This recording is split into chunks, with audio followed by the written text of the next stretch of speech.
Ted Jones. Smashing! Keep it going for the V, please. All right. Got my coffee. I'm rich like you guys. How's everyone doing? You guys are like, all right, they brought a British guy up right quick. I was actually born in New Jersey, so just as fancy as you guys. How we doing? My face, yes. You always love a good heckle like that. I don't really know how to react to that. This guy's face. Your face, lady. You know, New York, it's a little bit weird. You know, we came over here, we took the bridge, which is nice. Passed through Times Square. And it's crazy, you know, you always hear all these accents. Like, anytime I hear a British accent, being a white guy named Ted Jones, I can't help it. Because being British, that's like the only accent I can really do. Before people start getting offended, you know? If I come up here, I'm like, no, the light here is no, it's affecting my eye, I'm not liking it. You white people are like, can we laugh at this or what? You look to your left, look to your right, you're like, okay, everyone in here is white. I guess I can laugh right now. No, being British, it's like the accent I like to give right back, man. Like I was in Times Square and then I'm passing through it today. This one guy comes up to me, he goes, hello, sir. It looked like his teeth were about to stab me in the neck. He goes, you happen to know which way Rockefeller Center's? And if you guys know any British people, you know that they don't get offended, they just get flattered, you know, when you start making fun of their accent. So I'm like, well, yes, actually, it's about 4 blocks up that way. This guy, no joke, looks me up and down, he goes, smashing, all right, thank you, young man. Floats away into the abyss. You know, I was like, that guy just, was that Austin Powers? That was insane. He turns around, he just goes, groovy, baby, yeah! Had the hairiest chest. It was pretty crazy, man. Austin Powers, man. You know, but all over the place, I will say, you know, one thing that's universal is just people doing the same things all over the world, man. You guys see these people doing the vape all over the place. It doesn't matter where you are. You could be at a funeral, people will try and be sneaky about hitting the vape. Right, they're crying like, Mark was such a good guy. Well, my 14-year-old cousin, the kid can't put it down. I'll tell you that. You kids look young. How old are you guys? If you don't mind me picking on you. You, brother, how old are you? 13, how about you? Prime age for smoking the vape, okay? These kids, because they go to school, man, they have friends that run to the bathroom during class. Miss Withers, can I just go to the, I gotta go pee really quick. Sprint to the bathroom. They come back smelling like pink flamingo lemonade. They're not sneaky. My 14-year-old cousin, I saw him a few weeks ago. And it's like every 30 seconds that I'm talking to him and he's not hitting the vape, you could just see in his face, he starts to have a panic attack. He's like, bro, are you okay? He's like, yeah, Ted, I'm good, dude. And he'll just come up with a wild excuse on why he needs to leave the room. I gotta rip a piss real quick. And I told him, I was like, Tyler, I'm on TikTok a few hours a day, pal. I've never heard the phrase rip a piss in my entire life, okay? Then like he becomes impatient, he thinks nobody's watching, he'll just sneak into the corner of the room. I'm like, yeah man, no one's gonna smell that cherry mango action you got going on there. Just coming out of your armpit. You guys okay? What are you looking at? She's like, yeah, your face. I've never really done coffee on stage. I feel rich. What's the deal with this place, too? You guys members here, or are you just hanging out?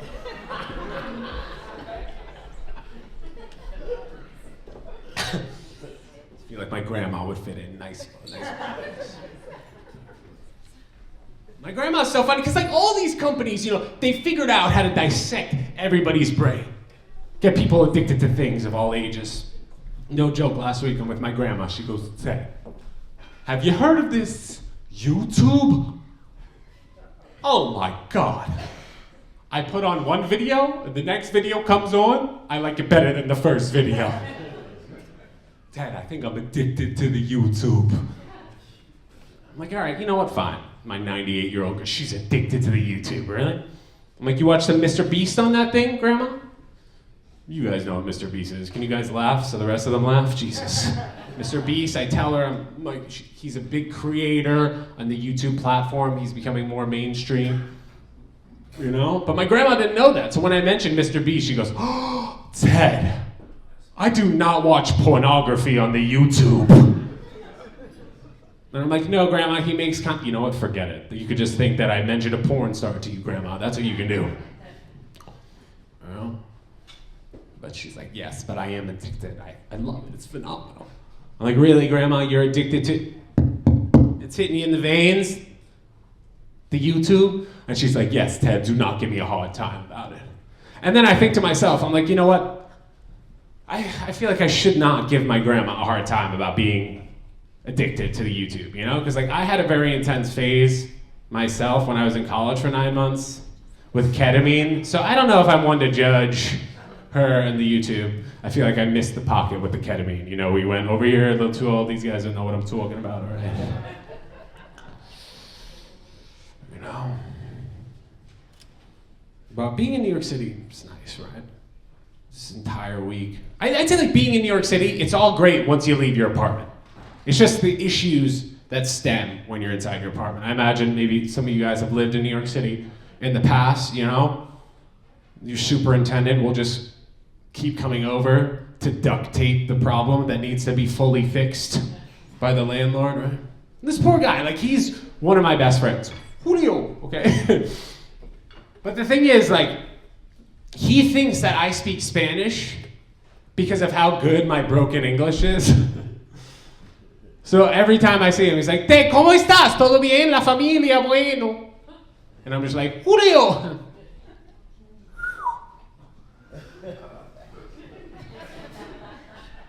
He's good. He's good. You know, he's like very concerned about my love life too.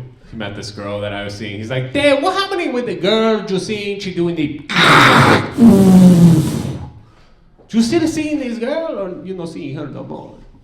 And I'm like, well, Julio, you know, I'm not seeing her anymore. I'm more focused on myself, you know, so I'm trying to focus on my career. He's like, Dad, you know the reason you're focusing on yourself, Dad? It's because you're gay, Dad. That's why you're focusing on yourself. I was like, all right, Julio, settle down. He comes in my apartment. He's been in my apartment 4 times in the last 2 weeks trying to fix a pipe in my ceiling. He'll come in and like the way he communicates with me is through noises, facial expressions, hand gestures, and then he'll throw a word in there in English, you know, just so I can hopefully understand. Even if he was speaking in full, perfect English, I still don't know what he's talking about. He'll fly in, because like we're friends, you know, but like I would prefer if he knocked or rang the doorbell. But he just uses his keys, like, start looking at the ceiling, like,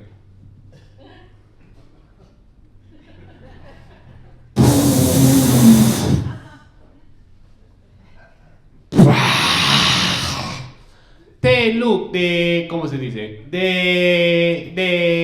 Okay, Bobby. The PVC, sorry. The PVC pipe here, look, the pipe is infected by the light. It's not working here, no good. And then you guys know when somebody comes to your house, you know, they always talk negatively about the guy who did the job before, right? It's because, look, the guy who working on the job before, he not doing it full. He only putting the duct tape, but I fixing it quick. It's no problem for me, you know, I fixing it.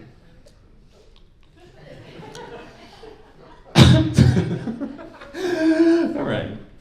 So I'm like, okay, you know, as long as you fix it, fine. You know, eventually he just like is looking so hard at the ceiling. He's like, I can't help it because I am 6 inches away in my bedroom as Julio is in my living room, right? New York City apartment. So I'm just like, he's like, look, Dad, I know you're making the funny joke at night, okay? But you're making fun of my face. I don't like it, Dad. It's no good. Like, my bad, Julio. I won't. I'm sorry for making fun of you, man. You're my boy. He's like, no, Dave, this is not going. I'm not liking this. Sorry, dude. And then I'm thinking in my head, I'm like, you know what? I'm not going to tell him now, because this would be the worst time for me to tell Julio he was actually the guy who did the job before. So we're going to allow it to marinate. Guys, I'm Ted Jones. Make some noise for your host. Goodbye.